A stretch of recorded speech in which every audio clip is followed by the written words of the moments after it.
Vamos continuar de onde nós paramos a semana passada. Nós estamos estudando Mateus 27, já estamos caminhando aí para a reta final da nossa série. Questão de mais 4 ou 5 semanas, nós já terminamos a nossa exposição da vida de Cristo. Estamos estudando aí o que eu coloquei aqui como os últimos momentos da paixão de Cristo, que envolve agora a sua morte, propriamente dita. Chegamos aí no momento que os teólogos chamam de o ponto central da história, o ápice da história, que é quando o próprio Deus morre para salvar os pecadores, quando Jesus se oferece ali como sacrifício para isso. É o ponto máximo da história, e todos os evangelhos narram isso, e é claro, nem dá para em palavras expressar a importância desse momento para a nossa realidade e para a teologia, para a teologia bíblica como um todo, já que esse momento era prenunciado desde o Antigo Testamento e agora se cumpre aqui em Jesus. Na semana passada, eu fiquei de responder uma pergunta, eu não me lembro de quem, foi sua, Brenner, sobre os relatos extra-bíblicos. Eu dei uma pesquisada a respeito disso, porque em Mateus 27, que nós estamos estudando aí, é dito que vários fenômenos aconteceram quando Jesus foi crucificado. Então as trevas, terremotos, um monte de coisa aconteceu. Aí eu pesquisei algumas coisas a respeito disso, eu achei um artigo interessante com algumas informações que não menciona nenhum registro extra-bíblico das trevas, da negridão que veio sobre a Palestina. Quando o texto fala aqui houve trevas sobre toda a terra, não é sobre todo o globo, não é sobre o mundo inteiro, é sobre a região da Palestina, uma expressão que se refere à Palestina. E não tem nada específico que fale aqui de um ano, de um dia em que isso tenha acontecido. Mas é curioso ver que aquela região da Palestina é uma região muito sujeita a terremotos, aquela região ali. É muito comum ter terremotos pequenos e terremotos um pouco maiores. E tem alguns terremotos que ficaram famosos ao longo da história, que os historiadores registraram. Então teve terremotos antes de Jesus, terremotos depois de Jesus. Mas algumas pesquisas recentes, segundo esse artigo falava, diz que houve, pelas pesquisas geológicas lá que eles fazem, houve um terremoto que não foi imenso, um terremoto gigantesco, mas foi um terremoto perceptível, né? Mais ou menos perto ali do ano 30, que é, arredondando aí, o momento que Jesus teria morrido, a crucificação de Jesus. Eles não sabem precisar exatamente quando isso aconteceu, mas vendo lá, aí uma linguagem técnica que eles usam, né? Mas a movimentação dos sedimentos, um monte de coisa lá, eles falam que houve um terremoto ali nesse período. Então, ainda que não haja nenhum registro extra-bíblico falando da negridão, desse terremoto particular, alguém poderia falar assim, mas se aquela região sempre tem terremoto e uma tempestade pode se formar a qualquer momento, então isso aqui não tem nada de especial. Mas, na verdade, o que chama a nossa atenção aqui é que tudo isso aconteceu ao mesmo tempo, ali num período curto de tempo, e tudo isso, na pena do evangelista, tem uma razão teológica. Não é algo ao acaso, não é algo aleatório que simplesmente aconteceu enquanto Jesus estava sendo crucificado. Tanto o terremoto, bem como as trevas, tudo isso, os judeus entenderam como um sinal teológico. Alguma coisa está acontecendo aqui.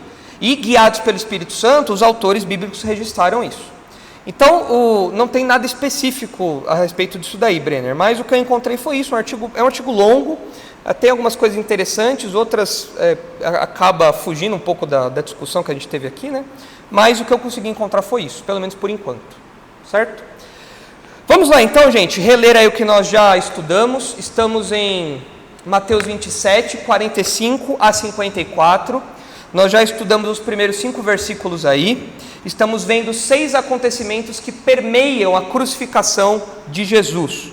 Então, do versículo 45... nós lemos assim: desde a hora sexta até a hora nona, houve trevas sobre toda a terra. Por volta da hora nona, clamou Jesus em alta voz, dizendo: Eli, Eli, lama sabachthani, o que quer dizer: Deus meu, por que me desamparaste? E alguns dos que ali estavam ouvindo isto diziam: Ele chama por Elias.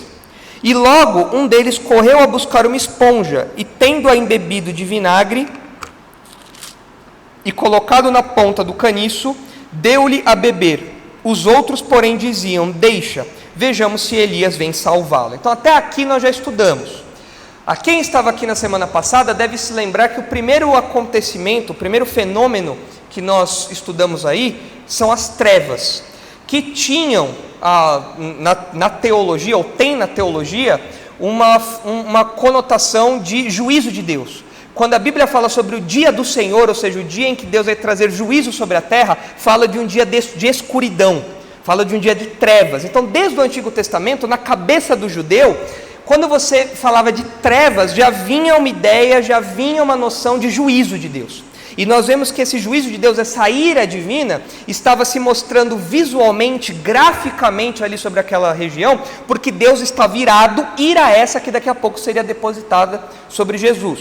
Então nós vimos aí o que essas trevas significam. Não foi um eclipse, como alguns tentam defender, um eclipse solar, um eclipse lunar, porque nenhuma dessas condições cósmicas aí bate com os dados aqui do texto bíblico. Então realmente foram trevas aqui que cobriram ali durante 3 horas, pelo menos, aquela região, e foi singular. Chamou a atenção aqui dos evangelistas, tanto pela sua realidade, como pelo seu significado teológico ali, o que isso representava naquele momento.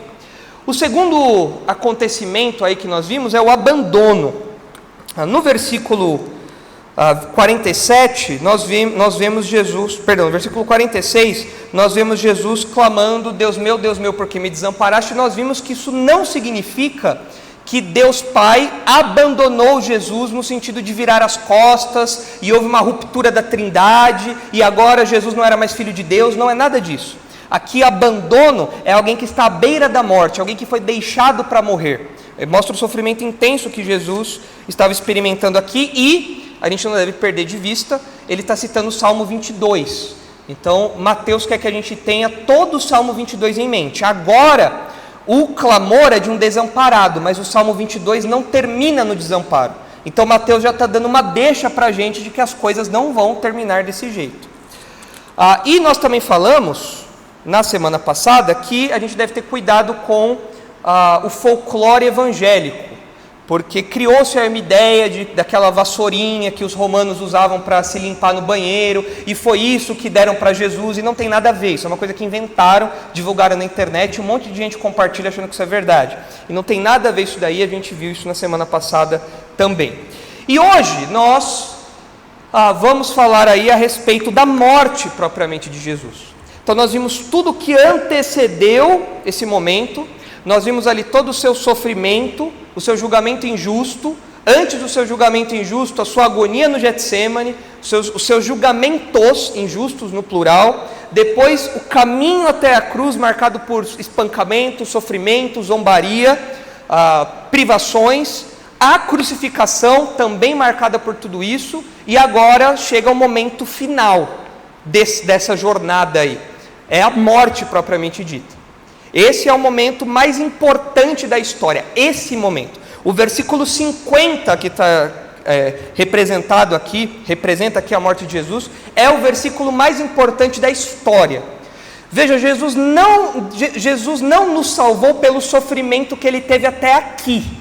Jesus não nos salvou porque ele estava machucado, Jesus nos salvou porque ele morreu. É a morte dele que nos salva. É esse momento da história, é a ausência do suspiro de vida nele que nos salva. Não é o seu sofrimento. O seu sofrimento mostra outras coisas. A maldade do homem, a realidade do pecado e a consequência do pecado. Mostra como esse castigo foi custoso, foi penoso, foi difícil, mas é a morte de Jesus que nos salva. É isso que a gente tem que ter em mente. E o versículo 50 mostra isso para nós. Diz assim: E Jesus, clamando outra vez com grande voz, entregou o Espírito. Mateus não fala para nós aqui qual foi a fala de Jesus, o que Jesus clamou com grande voz. Quando nós olhamos para os evangelhos e colocamos as palavras de Jesus, quando crucificado, lado a lado ali nos evangelhos, nós vemos que Jesus falou 7 vezes, pelo menos 7 registros aqui. Então, em primeiro lugar, Jesus disse ali: Pai, perdoa-lhes, porque não sabem o que fazem, enquanto crucificavam Jesus. Em verdade te digo que hoje estarás comigo no paraíso. Ele disse isso ao ladrão que se arrependeu. Lembrem-se que eram dois, um deles se arrepende. Depois ele fala para Maria e João, que estavam aos pés ali da cruz, ele fala: mulher, eis aí teu filho. E para João ele fala: eis aí a tua mãe. Esse texto inclusive é o texto que os católicos usam para falar não sei o nome específico da doutrina, mas é a maternidade universal de Maria. Quando Jesus fala para João e Maria: eis aí tua mãe, eis aí teu filho, Maria então se torna a mãe de todos os seres humanos. Bom, viagem, mas faz parte aí da teologia católica, uma das falas de Jesus. Em quarto lugar, o texto que nós já estudamos: Deus meu, por que me desamparaste? Depois em João 19 ele fala: tenho sede. Em João 19 também, alguns versículos para frente, logo depois de consumir ali a bebida, ele diz: está consumado. E a gente não sabe se a sexta ou a sétima são as últimas, mas Jesus fala: Pai, em tuas mãos entrego o meu espírito. Se nós vermos o relato de Lucas, nós veremos que as últimas palavras de Jesus foram essas, aqui em Lucas 23:46. Pai, em tuas mãos entrego o meu espírito, mostrando para nós uma entrega voluntária da vida de Jesus. Notem, Jesus não morreu por um acidente, e ninguém tirou a vida de Jesus forçosamente. Quando ele fala: Pai, nas tuas mãos entrego o meu espírito, ele está deixando muito claro que tudo aquilo que está acontecendo nunca fugiu do seu controle, ou do controle de Deus, ou do plano de Deus. Ele estava em pleno exercício da sua soberania, e naquele momento ele entrega voluntariamente a sua vida. Não foi um ato perdido, não foi alguma coisa que deu errado, não. Continua seguindo exatamente aquele plano que nós vimos ser traçado desde o Antigo Testamento, desde antes da fundação do mundo. E nesse momento Jesus fala: eu entrego o meu espírito. Tanto que o próprio Jesus disse que ele dá a própria vida voluntariamente, ninguém tira ela dele. Ele tem poder de dar e retomar, e esse mandado ele recebeu do Pai dele. Então a gente percebe esse domínio ali, essa entrega voluntária, essa soberania de Jesus sendo exercida ali nessa ação. Em João, as últimas palavras são essas daqui: está consumado. Jesus cita, ele pede para beber ali alguma coisa, cumpre tudo aquilo que ele precisava cumprir, e então, vendo que já estava tudo feito, caminhando para a finalização dessa etapa do seu ministério, ele diz: está consumado. Então a gente não sabe exatamente qual frase ou quais palavras foram as últimas, ou se foi uma frase talvez única e cada evangelista deu uma ênfase, a gente não sabe. De qualquer modo, o que Mateus destaca para nós não é o que Jesus fala, mas como Jesus fala. O texto fala que Jesus clama outra vez com grande voz e então entrega o Espírito. Essa menção dele ter bradado em alta voz, não é uma menção, parece não ser uma menção de alguém que está sentindo muita dor e grita de dor e desfalece como um derrotado. Esse grito, esse brado em alta voz, parece ter a ideia de um guerreiro corajoso que enfrenta a morte vitoriosamente. Jesus não entra na morte, Jesus não adentra os portões da morte como um derrotado, um fracassado. Jesus adentra os portais da morte como um vitorioso. E isso é tão verdade que logo que Jesus entra na morte, na sequência a gente vê que os mortos saem. Ou seja, as portas da morte não seguram os próprios mortos quando Jesus entra. Então Jesus entra aqui com um brado de vitória. Por isso até que eu coloquei essa imagem aqui. Quem lembra do Senhor dos Anéis, O Retorno do Rei, deve se lembrar da batalha de Blackgate, em que está lá o Gandalf, como chama os anõezinhos lá, os hobbits lá, os dois irmãozinhos lá, Pippin, não, é Pippin que chama? Ninguém lembra deles, todo mundo lembra do Frodo e do Sam, mas os dois são tão importantes quanto lá. Enfim, estão lá os dois hobbitzinhos lá, eles estão lá todos de armadura, tá toda a galera do Aragorn lá, e o Aragorn lá, né? Aí o Aragorn faz mó discurso e tal, esse é o Aragorn aqui de costas, né?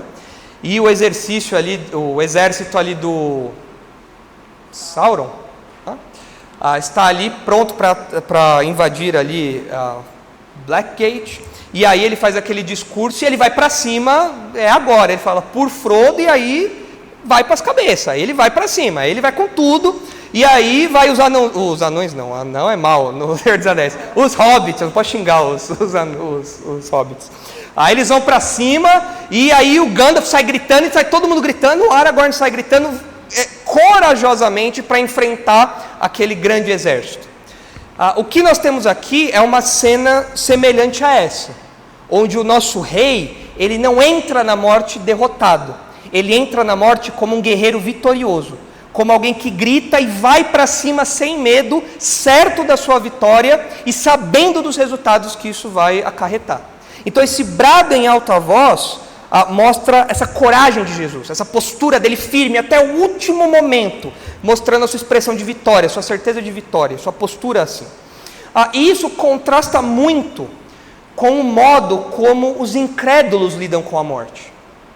Eu trouxe aqui um exemplo de um homem que vocês certamente conhecem, que é Thomas Hobbes.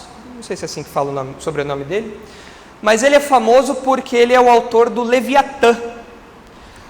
E ele é do século XVII aí, né? Ele é famoso por essa obra dele. E ele era um empirista materialista, era alguém que não acreditava na existência do sobrenatural. Era um incrédulo materialista. Tem incrédulo que acredita no sobrenatural, que acredita que existe anjo, alguma coisa além e tal. Mas não era o caso do Thomas Hobbes. Ele acreditava que tudo se resumia à matéria, que tudo tinha que ser provado pelos sentidos e tudo mais. Ele era um inglês que difundiu isso daí e ficou conhecido por conta desse empirismo e desse materialismo. Só que a descrição que ele faz dos últimos momentos ali, antes de adentrar os portais da morte, é uma descrição que mostra a agonia de todo incrédulo, especialmente de alguém como ele, que não acreditava em nada além da matéria, porque a morte não é uma coisa empírica, a morte não é uma coisa que você põe na balança, que você faz em laboratório, não é uma coisa material, é uma realidade que transcende a nossa compreensão material das coisas. E diante disso ele fala: eu estou para tomar a minha última viagem, um grande salto no escuro. Ou seja, para o Thomas Hobbes, assim como para vários incrédulos, a morte é uma grande interrogação. E não é incomum as pessoas no leito de morte se apavorarem, se desesperarem, ficarem extremamente angustiadas com aquilo, ao ponto de morrer como que gritando, sufocadas de medo. Não é incomum a gente ver isso. Em filme, em novela, em seriado, enfim, as pessoas têm um medo profundo da morte. Agora é claro que nós, como seres humanos, nós não fomos feitos para morrer. Então a morte nos causa uma certa angústia, nos causa um certo medo. A gente espera que no nosso leito de morte nós tenhamos coragem, nós sejamos pessoas sóbrias ou morramos dormindo, mas a experiência da morte nos deixa angustiados, a experiência da morte nos deixa, no mínimo, incomodados, só que não nos deixa desesperados, como acontece com os incrédulos. O incrédulo encara a morte com desespero absoluto, completo. Nós sabemos, como eu disse, que a morte tem um aspecto de incômodo, de tristeza, porque o próprio Jesus, no Getsemane, ele fica extremamente angustiado pelo que ele vai enfrentar ali daqui a pouco, enfrentar a experiência da morte. Só que na hora da morte, o nosso rei encara a morte com coragem, ele não encara a morte com desespero. E isso serve de modelo para nós, que nós como crentes, que confiamos nesse nosso rei, e seguimos o exemplo desse nosso rei, e confiamos no que esse rei fez e faz por nós, ainda que tenhamos um pouco de medo, insegurança, incômodo com a realidade da morte, nós podemos e devemos encarar a morte do mesmo jeito, com coragem. Nós devemos encarar a morte sem entrar em desespero. Falar de morte para jovem pode parecer uma coisa muito distante, mas a realidade é que a morte não tem idade para acontecer, não tem momento específico ali da sua vida em que, agora eu posso morrer, antes disso eu não morro. Uma doença, um acidente, qualquer coisa. E nós, como crentes, temos que enfrentar a morte com essa coragem, com essa postura vitoriosa. A exemplo do que Jesus fez aqui. Tanto que o apóstolo Paulo lembra desse brado de vitória que o crente pode compartilhar, quando ele diz lá em 1 Coríntios 15, onde está, ó morte, a tua vitória? Onde está a morte, o seu aguilhão? Ou seja, onde está o poder da morte agora? A morte não tem mais poder sobre o crente não é mais escravo do medo da morte. O crente não vive mais em função disso. O crente não se desespera diante da morte. O incrédulo vive apavorado com a ideia de morrer, apavorado. Teve gente que ficou isolado por causa do Covid, não com medo de contaminar as outras pessoas, ou com medo de ficar um pouco doente, mas com medo de morrer, a ponto da pessoa ter um modelo de vida desesperado. Por quê? Porque ela tinha pavor da morte. Elas ainda são escravas disso. O crente não. O crente não é mais assim. O crente foi liberto disso. O crente agora tem em Jesus um exemplo e uma garantia. Como nós enfrentamos a morte? Com coragem e com certeza de vitória. Porque essas perguntas aqui de Paulo são perguntas que vêm com uma resposta embutida. A morte não tem mais vitória, ela foi derrotada. A morte não tem mais aguilhão. Esse aguilhão foi tirado dela. Ela não nos causa mais esse medo, esse pavor todo, esse desespero todo. E ainda falando da morte de Jesus, ainda que o objetivo de Mateus não tenha sido esse, quando nós colocamos os últimos momentos de Jesus nos evangelhos lado a lado, a gente percebe que o relato da crucificação, ao longo do relato da crucificação, a gente percebe em Jesus também um modelo de masculinidade. E é bom falar disso hoje em dia, porque hoje em dia homem não sabe mais ser homem, não sabe mais ser másculo. E em Jesus, nós vemos alguns exemplos disso até a beira da morte. Porque você tem que ser homem até o seu último suspiro de vida. Você tem que abraçar a masculinidade até o último momento de vida. E Jesus fez isso. Exemplos. Nós vimos lá em João 19. Jesus como bom homem, filho homem, ele provê sustento, cuidado para sua mãe. João, cuide de minha mãe. Era uma obrigação dos filhos a providenciar esse tipo de cuidado para as mães viúvas. Certamente Maria já era viúva, já que José não aparece mais. Jesus, mesmo no leito de morte, ele se preocupa em cumprir aquela sua responsabilidade, como homem que era. A gente vê também a preocupação de Jesus em cumprir exatamente cada detalhe da missão que ele recebeu. Ele só diz está consumado quando tudo que ele tinha que fazer até aquele momento do seu ministério realmente estava consumado. Então nós como homens devemos imitar isso aí também. Até calhou de ter, foi bom ter mais homem do que mulher aqui, combinou, né, as meninas também tem que imitar tudo isso, né, responsabilidade e tudo mais. Mas os homens, aqui pegando o exemplo da masculinidade de Jesus, é importante isso. Uma missão, uma tarefa que é dada, eu vou até o fim, eu cumpro cada detalhe dela com diligência. E no final eu digo, está consumado, tudo feito, tudo concluído. É um exemplo de masculinidade aqui. E por fim ele encarou a morte de forma corajosa. Não como aqueles moleques que foram tomar vacina e desmaiavam. Vocês viram aqueles micos? Ai não, não faz isso, ai meu Deus, ai não, ai não, ai não. Que papelão um homem fazer uma coisa dessa, um homem. Qualquer ser humano fazer isso. Agora um homem, é ridículo. Vocês viram esses vídeos, né? Viram? Não viram? Não viram nenhum vídeo assim, Nicolas? Tem vários no Facebook, dá raiva, dá vontade de tacar o celular na parede. Se tacar o celular no cara, quebra o cara, né? Estraga a maquiagem dele, sei lá. Homens frouxos, não é assim que o nosso modelo de masculinidade é. Jesus, no exercício pleno da sua masculinidade, da sua humanidade, ele enfrenta a morte com coragem, sem nojinho, sem medinho, sem as delicadezas ali que não competem ao homem. Corajosamente ele enfrentou tudo aquilo. Nós como homens devemos imitá-lo nisso também. Claro, isso é uma aplicação secundária. Os evangelistas não tiveram uma preocupação direta em nos ensinar isso, mas é uma aplicação que transborda para nós, é uma aplicação que vem para nós por tabela. E então, no versículo 50, Jesus entrega o seu espírito, ele morre. Os evangelistas todos usam expressões diferentes de simplesmente dizer ele morreu. Fala como ele entregou o espírito, expressões que de alguma forma talvez mostrem que essa morte foi singular. Essa morte teve algo diferente ali. Ela teve um valor diferente. Alguma coisa naquela morte desempenhou um papel diferente. Diga, Henrique. Tira a máscara, por favor, Henrique. Eu não...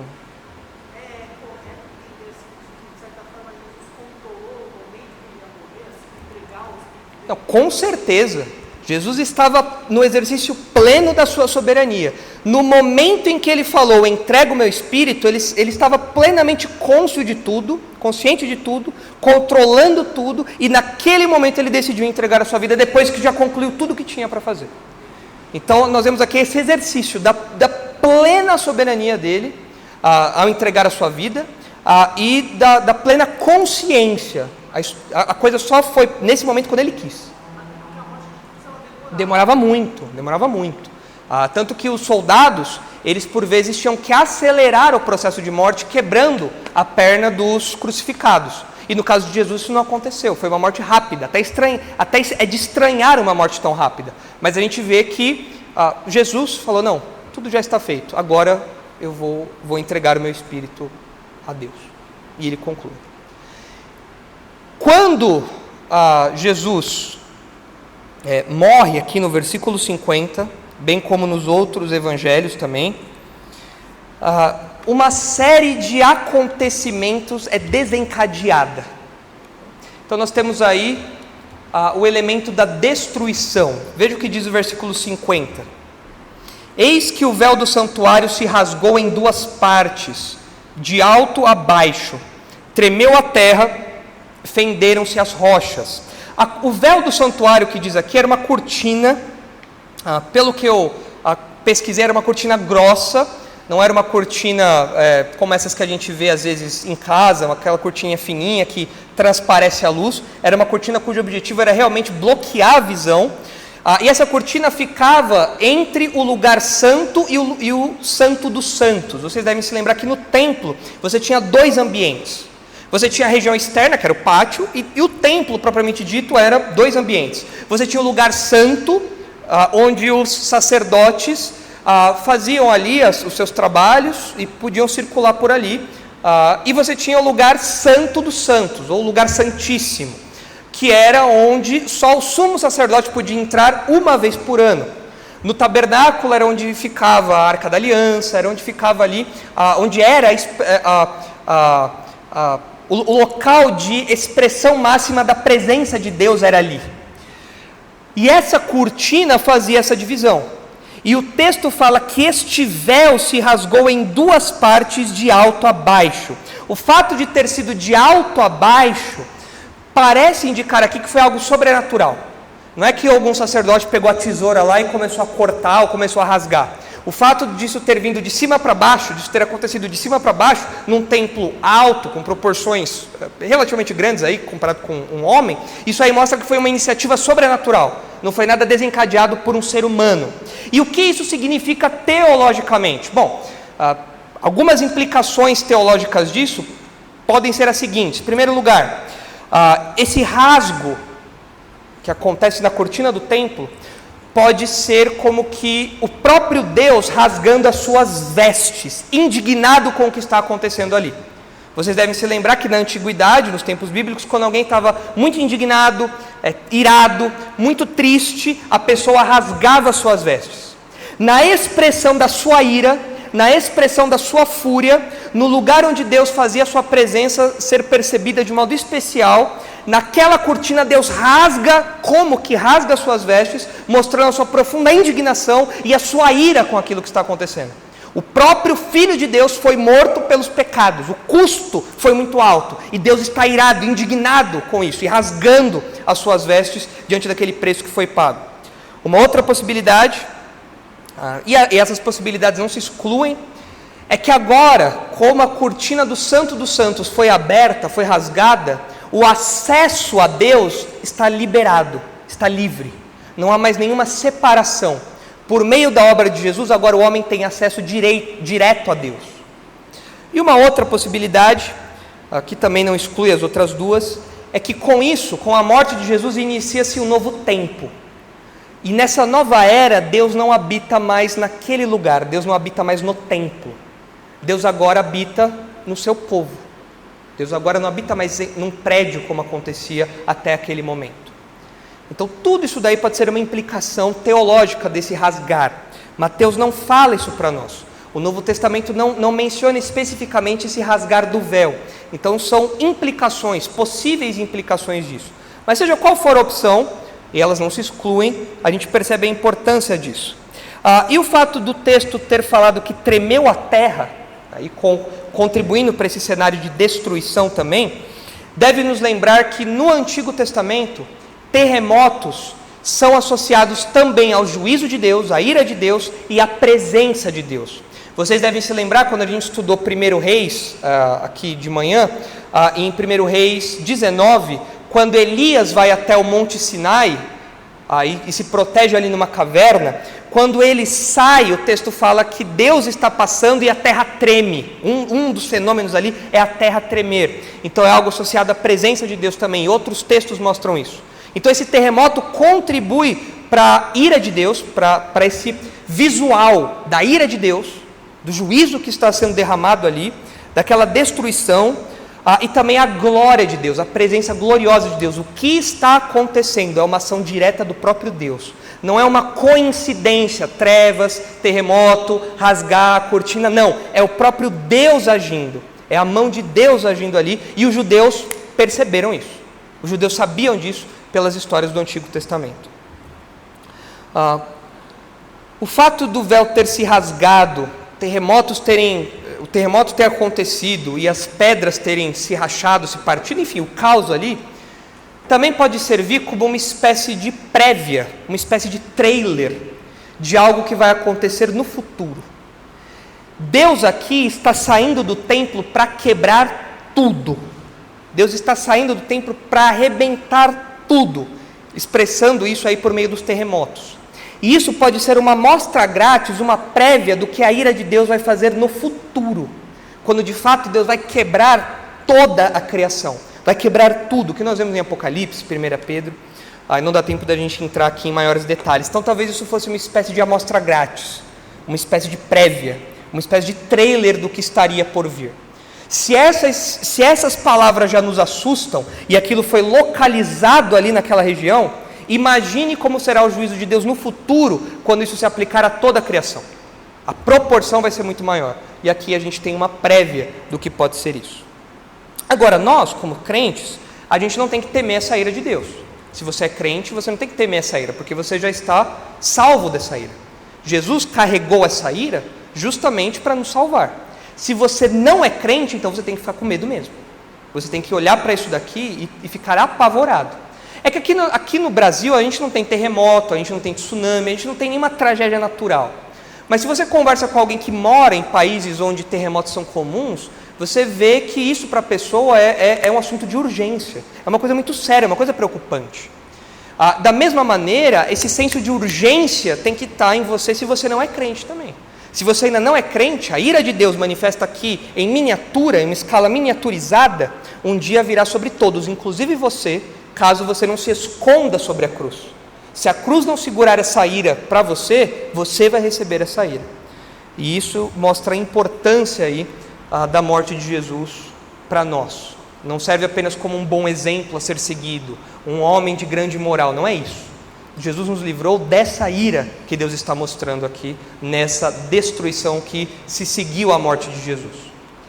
O quinto elemento aí, o quinto acontecimento que compõe, ou que segue aí, envolve, permeia a crucificação, é a ressurreição. Como eu disse para vocês, quando Jesus entra na morte, os mortos saem.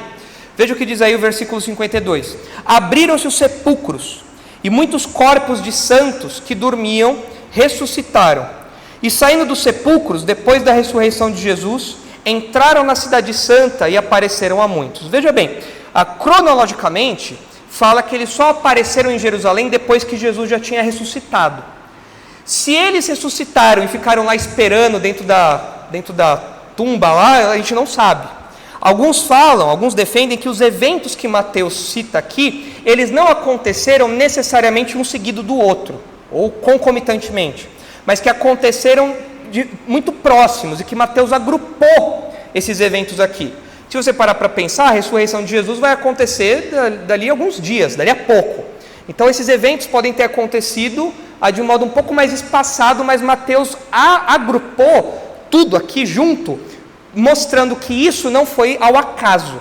Isso aconteceu por conta do que a cruz significava. Mas de qualquer modo, por que essas pessoas ficaram esperando para entrar na cidade, nós não sabemos. Talvez eles ficaram lá porque Jesus é o primeiro. A Bíblia fala que ele é o primeiro que garante que os demais vão ressuscitar. Ele é a primícia, é o primeiro. Então, talvez seja isso, esperando ali, talvez uma expressão de respeito, alguma coisa assim, esperando Jesus ressuscitar para então eles se mostrarem na cidade. Não é informado o que aconteceu com esse pessoal. Inclusive, acho que outro dia nós conversávamos sobre isso, Vitão, um tempo atrás. Aqui, acho que na Bíblia MacArthur de vocês, o MacArthur diz com uma certeza meridiana, que eu não sei de onde ele tira, que com certeza essas pessoas ressuscitaram com corpos glorificados e depois foram levadas para o céu. Não sei de onde ele tira isso. Ao meu ver, ainda que o texto não fale, eles ressuscitaram como todas as pessoas ressuscitaram até então. Lázaro ressuscitou. Ele não tinha corpo glorificado. Provavelmente depois ele morreu. Então ele experimentou a morte 2 vezes.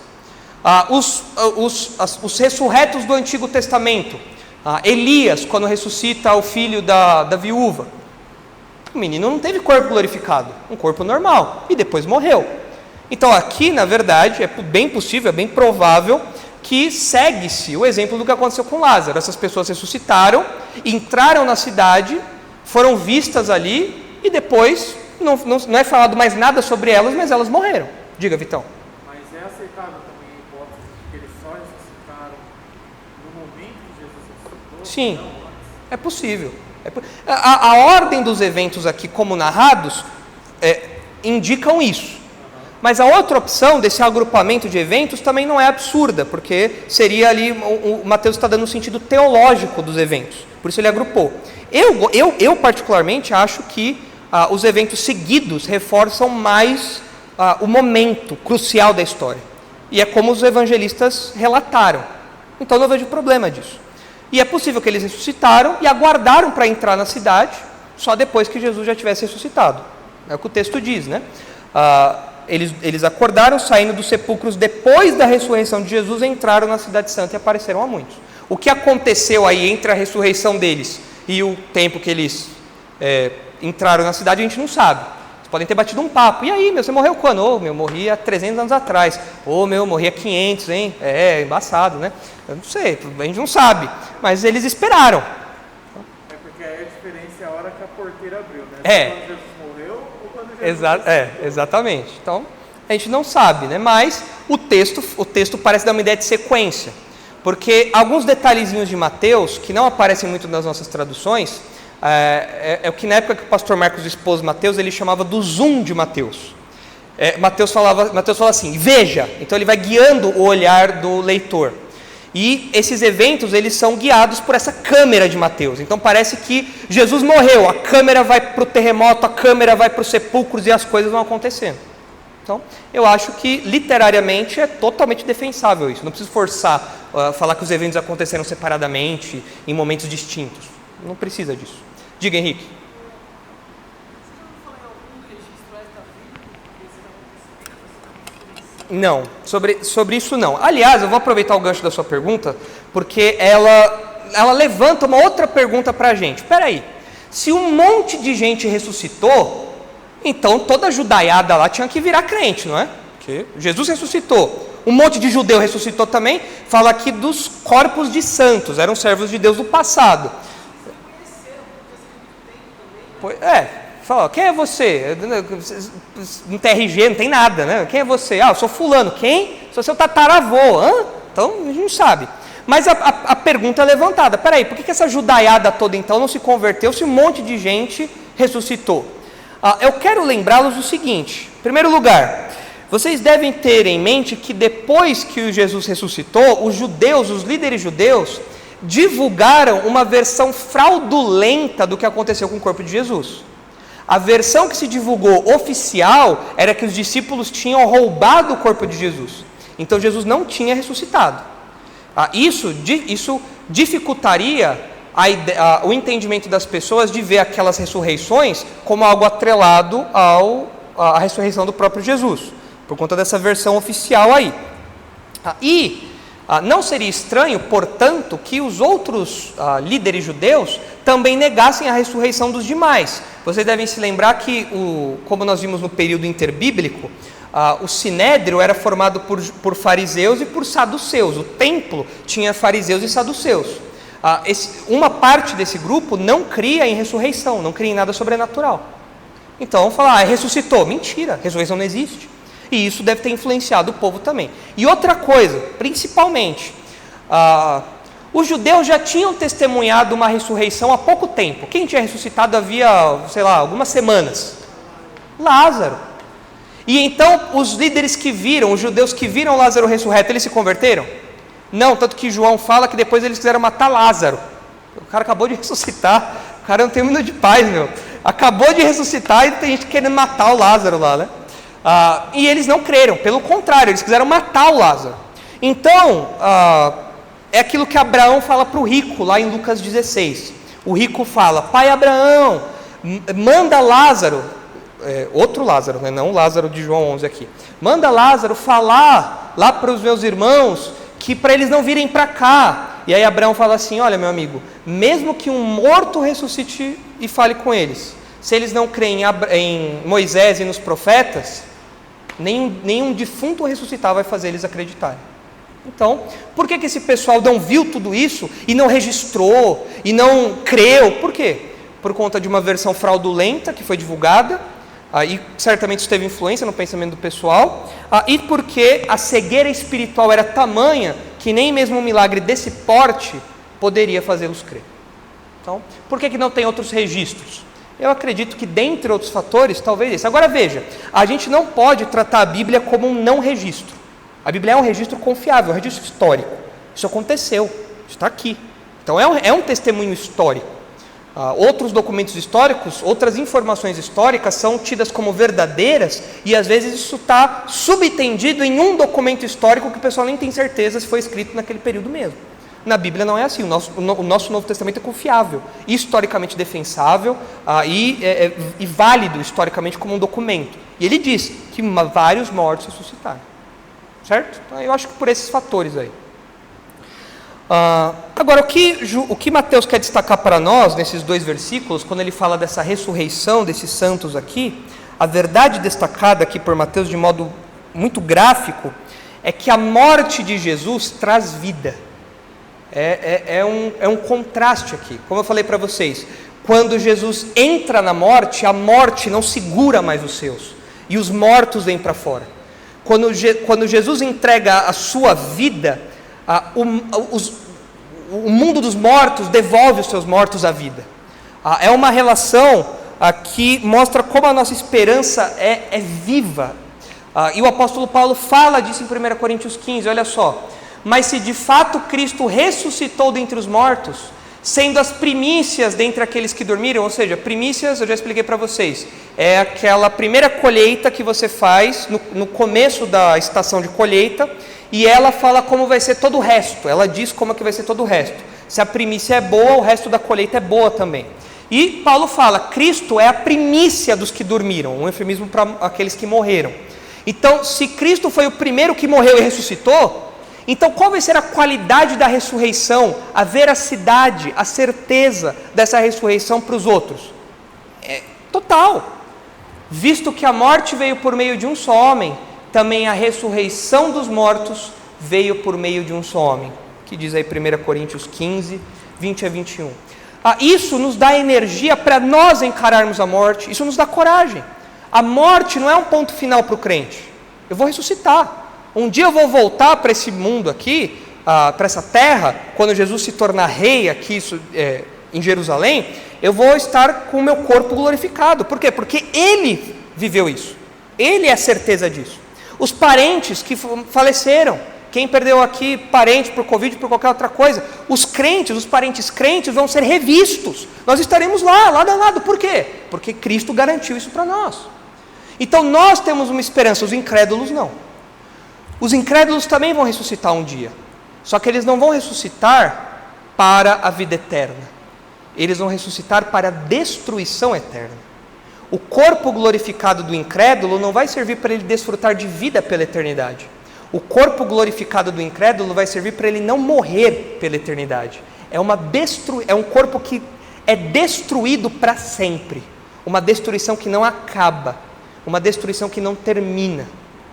Então nós como crentes, nós temos esperança, nossa, como nós encaramos a morte, dos nossos familiares que falecem, e nós sabemos que um dia nós vamos encontrá-los. Por quê? Porque Cristo é a primícia daqueles que dormiram, e aqui a gente vê que isso é real. Quando Cristo entra na morte, os mortos saem. Então isso nos dá essa esperança aí, nos encoraja em meio ao luto, em meio ao sofrimento que nós temos quando perdemos alguém da nossa família, amigos e assim por diante. E é o que nós podemos usar para evangelizar as pessoas também. É muito comum você ir em cemitério, velório, e você vê lá aquelas como que chama? Coroas, né? Coroa de flores. E tem lá, 1 Tessalonicenses lá, né? Ouvida a trombeta, os mortos ressuscitarão. Isso aí é para os crentes. Se a pessoa é crente, amém, isso é verdade. Se ela é incrédula, aquilo não é verdade. E isso é pregar o evangelho também, falar Cristo morreu para garantir a vida eterna para nós. Se você não é crente, você não tem isso, você não vai ressuscitar para a vida eterna, como o Apocalipse mostra no final dos tempos aí. E o último elemento, que sumiu aí da tela, mas só um último slide ali, é a salvação. Olha aí o versículo 54. O centurião e os que com ele guardavam a Jesus, vendo o terremoto e a tudo que se passava, ficaram possuídos de grande temor e disseram, verdadeiramente este era Filho de Deus. Alguns vão falar que, na verdade, o que esse centurião falou aqui não era uma expressão de conversão, que ele não necessariamente se converteu. O que ele falou, como romano que era que aquela pessoa, como Lucas diz, era uma pessoa justa e que, portanto, podia chamar a Deus de Pai. Basicamente, alguns defendem isso. Mas eu acho que não. Eu acho que o que Mateus está mostrando para nós é que a morte de Jesus, logo que ela acontece, ela não apenas traz os mortos físicos de volta, mas ela também dá vida espiritual àqueles ali. É como um golpe que se expande, é como uma pedra no lago, e agora as ondas já começam a fazer seus efeitos, se multiplicando ali.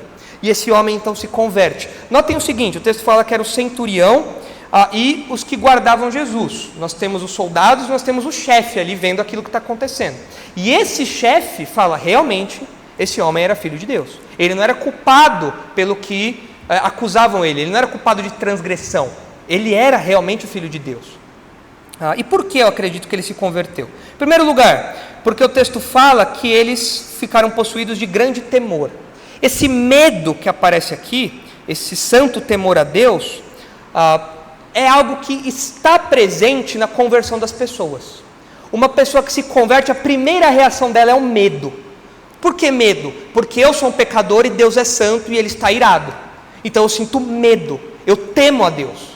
Eu falo, eu não posso brincar com Deus, o meu pecado eu não posso brincar com Ele.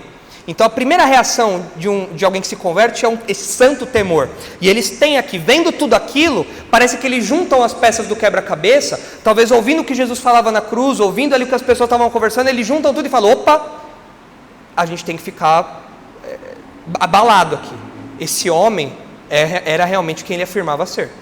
Outro motivo é que em Lucas 23, 47, vocês não precisam abrir lá, mas só para mencionar para vocês, o texto fala que eles glorificaram a Deus. Eles eram romanos pagãos, ou talvez a judeus ali que serviam de alguma maneira ao exército romano ali naquela região. Essa expressão de glorificar a Deus, ela dá um peso maior à reação deles. Outra declaração que eles fazem, que ele faz, né? Eles disseram, né? Verdadeiramente este era Filho de Deus. Essa expressão verdadeiramente filho, em Mateus, ela é usada num sentido bem específico. Se vocês olharem em Mateus 14, só virar aí a página da Bíblia, Mateus 14, 33, vocês vão ver que depois que Jesus anda sobre o mar, os que estavam no barco o adoraram dizendo, verdadeiramente és filho de Deus. Então, para Mateus, essa expressão é uma declaração mais forte do que alguns comentaristas fazem entendem quando tentam diminuir isso. Parece que é algo teológico, uma verdade teológica mais forte aí em Mateus. E por fim, se vocês olharem em Mateus 16, vocês percebem nas palavras de Jesus que a declaração que Pedro faz não é algo apenas fruto da percepção humana, é algo que o próprio Deus tem que dar. A conversão não é apenas algo lógico, é um descegar, é um tirar de vendas dos nossos olhos. Isso é algo que só Deus faz. Olha o que diz aí Mateus 16:16. Respondendo Simão, Pedro disse: Tu és o Cristo, o Filho do Deus vivo. Então Jesus lhe afirmou: Bem-aventurado és, Simão Barjonas, porque não foi carne e sangue que tu revelaram, mas meu Pai que estás nos céus. Então parece que essa afirmação, com todos esses detalhes teológicos ali ao longo de Mateus, nos leva a entender que aquele homem se converteu. E notem, ele era um gentil. Ele, como um centurião romano, como um centurião a serviço de Roma, ele era um não-judeu. E nós somos não-judeus também. Acho que não tem nenhum judeu aqui, eu imagino. Até porque é todo mundo pobre. Se tivesse algum judeu aqui, a gente já está bem de vida. Ia ter pelo menos alguém para bancar as pizzas aí para a gente. Mas não tem, né? Mas nós somos todos gentios, ou seja, não judeus. Aí aquele homem foi salvo, como uma mostra de que a salvação não está mais restrita só aos judeus. Essa salvação que foi prometida aos gentios lá desde o Antigo Testamento, desde Abraão, começa seus efeitos imediatamente após a morte de Jesus, e aquele homem se converte. E é por isso que a salvação chegou aqui no Brasil, tão longe da Palestina, porque gentios também são salvos. E a gente também percebe que essa conversão pode ser uma resposta à oração de Jesus. Se vocês olharem lá para Mateus 23, vocês verão que uma das palavras de Jesus na cruz, em Mateus 23, 34, é a seguinte. Mateus 23, 34. 33. Quando chegaram ao lugar chamado Calvário, Lucas 23, 34. Falei Mateus? É Lucas, perdão. Lucas 23, 34. Quando chegaram ao lugar chamado Calvário, ali o crucificaram, bem como aos malfeitores, um à direita, outro à esquerda. Contudo, Jesus dizia: Pai, perdoa-lhes, porque não sabem o que fazem. Então, repartindo as vestes dele, lançaram sortes. Quando a gente coloca Mateus ao lado de Lucas, a gente percebe que Jesus intercedeu por aqueles homens que o estavam crucificando. E ele disse: Pai, perdoa, porque eles não sabem o que fazem. Talvez de alguma maneira Deus Pai tenha ouvido essa oração de Jesus. Certamente Deus Pai sempre ouve as súplicas de Jesus, as súplicas do Filho, é claro, é a mesma vontade, eles estão sempre alinhados. E então estendeu perdão àqueles homens, estendeu salvação àqueles homens. E o que isso traz para nós de aplicação?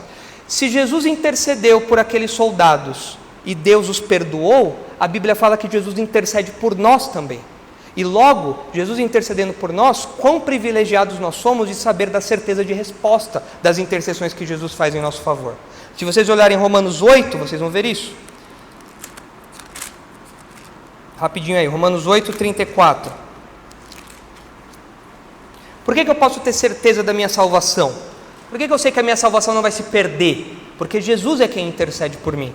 Esse é o ministério de Jesus hoje. Ele continua intercedendo por nós continuamente. Olha só, Romanos 8, 34.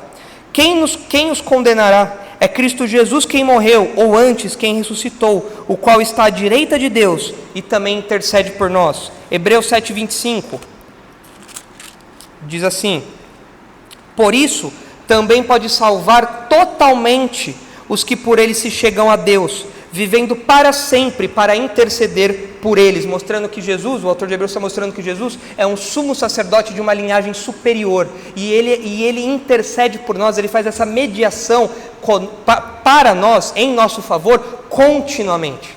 E vocês devem lembrar do texto de 1 João 2, que mostra essa realidade também da intercessão de Jesus em nosso favor. 1 João 2,1: Filhinhos meus, estas coisas vos escrevo para que não pequeis. Se todavia alguém pecar, temos advogado junto ao Pai, Jesus Cristo, o justo. Quando nós pecamos, ainda que a nossa consciência nos acuse, o Espírito Santo nos incomode, nós sabemos do nosso pecado, e ainda que o diabo use essa matéria-prima para nos acusar diante de Deus, Jesus intercede por nós e fala: não, eu morri em favor deles, eu intercedo por eles, e essa intercessão é ouvida. Então nós vemos aqui o que acontece com esse centurião é também uma amostra grátis, uma prévia do que acontece com nós hoje, do outro lado do mundo, aqui no Brasil, no século 21. E Jesus continua salvando pessoas, salvando gentios ainda hoje.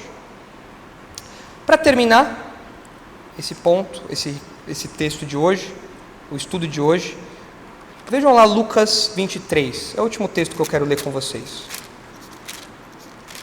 Agora, se a gente fosse descrever o cenário, Jesus já está cabisbaixo, falecido, morto. Você ouve um murmurar de algumas pessoas, você ainda vê toda aquela negridão, tudo aquilo que acabou de acontecer. E Lucas 23, 48 diz o seguinte, 23, 47. Vendo o centurião o que tinha acontecido, deu glória a Deus, dizendo: verdadeiramente este homem era justo. E todas as multidões reunidas para este espetáculo, vendo o que havia acontecido, retiraram-se a lamentar, batendo no peito, ou nos peitos, batendo. Era uma expressão de tristeza, era uma expressão de luto, de sofrimento. Mas essa multidão acabou de zombar de Jesus. Eles estavam zombando de Jesus há pouco. O que me leva a entender que o que eles estão fazendo aqui é que eles não estão lamentando pelo que eles fizeram e por uma ideia errada que eles tiveram. Eles estão lamentando pelo que eles viram. Até mesmo os incrédulos, em alguns momentos, diante do sofrimento alheio, eles ficam incomodados, eles ficam angustiados. Mesmo pessoas más, como as que zombaram de Jesus. E eu acredito que aqui seja o caso. É uma tristeza superficial. Eles viram tudo aquilo que aconteceu, viram as palavras de Jesus ali, viram Maria e João ali, viram tudo aquilo, e aquilo de algum modo trouxe uma tristeza muito superficial a eles, não um arrependimento genuíno. E isso nos lembra da verdade de que ainda hoje as pessoas podem se sentir profundamente tocadas pela morte de Jesus, mas não necessariamente renderem a vida a Ele. São coisas distintas. A pessoa pode olhar para o sofrimento de Jesus e falar: nossa, como Ele sofreu, nossa, como eu me compadeço dele, e compartilha na internet, e compartilha texto, e compartilha foto, e compartilha o filme A Paixão de Cristo, e vai no cinema ver A Paixão de Cristo, e faz tudo isso, e acha aquilo realmente algo digno de compaixão. A pessoa bate no peito, vai para casa batendo no peito, mas isso não é suficiente. Ter uma noção superficial, uma tristeza superficial, um toque superficial pela morte de Jesus, assim como teria pelo sofrimento de qualquer outra pessoa, um sofrimento intenso de qualquer outra pessoa, não é o suficiente para ser salvo. O que uma pessoa precisa para ser salva é olhar para aquela morte e entender o que ela significa e lamentar pelo próprio pecado.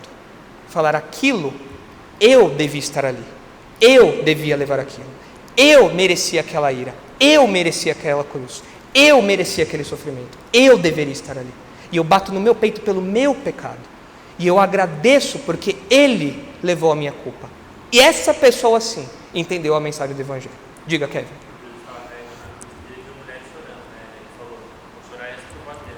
Exatamente, porque Jerusalém seria devastada logo mais, pela ira de Deus que viria sobre Jerusalém. Então as pessoas ainda hoje, elas podem ter uma admiração, uma compaixão, achar bonitinho, o que Jesus fez, legal, um bom exemplo. Isso não basta para salvar. Se você vem na igreja, se você ouve as pregações, se você ouve esse estudo e você fala: nossa, como ele sofreu, que legal, nossa, é realmente um exemplo para nós. Isso não é suficiente, não é. A ira de Deus ainda está sobre você. Você tem que entender o que eu falei. Essa é a mensagem do Evangelho. Não é o sofrimento de Jesus que nos salva, é a morte dele que nos salva. É a morte desse momento crucial da história. Essa dobradiça da história é a dobradiça que muda não só a história, não só o nosso calendário, mas muda a história da nossa vida, a nossa história individual, a nossa história pessoal.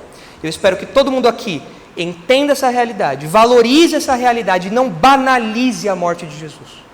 Porque banalizar, dar de ombros, ignorar o peso do texto bíblico é uma ofensa sem tamanho.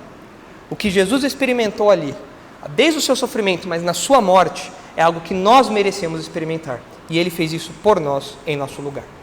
E nós terminamos o estudo de hoje assim, nesse luto, nesse silêncio sepulcral, literalmente.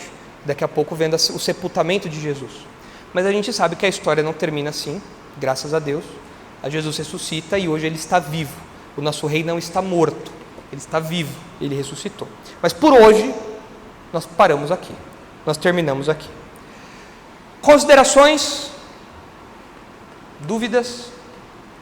Não? Então tá bom. Então vamos orar. E a gente tem que ir embora hoje com luto mesmo. Não luto porque Jesus continua morto, não é isso. Não luto por Jesus. Mas luto no sentido de que o que aconteceu não foi algo banal. E a gente tem que sentir o peso do que aconteceu ali. Foi por nós que ele esteve ali. Então com esse peso nós temos que ir embora. Essa reflexão a gente tem que ir embora. Vamos orar. Senhor, nós agradecemos pelo que Jesus fez por nós.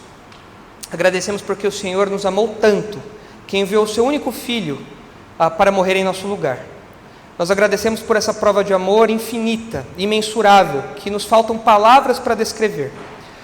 E nós agradecemos, Pai, porque naquela cruz, o Senhor, ao enviar o seu Filho, nos deu o caminho para o Senhor, direto. Agora nós temos acesso ao Senhor. Obrigado porque Jesus é o caminho, a verdade e a vida. Obrigado porque na ressurreição dele, que logo mais se seguirá no nosso estudo, nós temos a certeza da nossa ressurreição e a garantia da nossa vida eterna. Ajuda-nos, Pai, a viver de acordo com essa verdade, em cada área da nossa vida.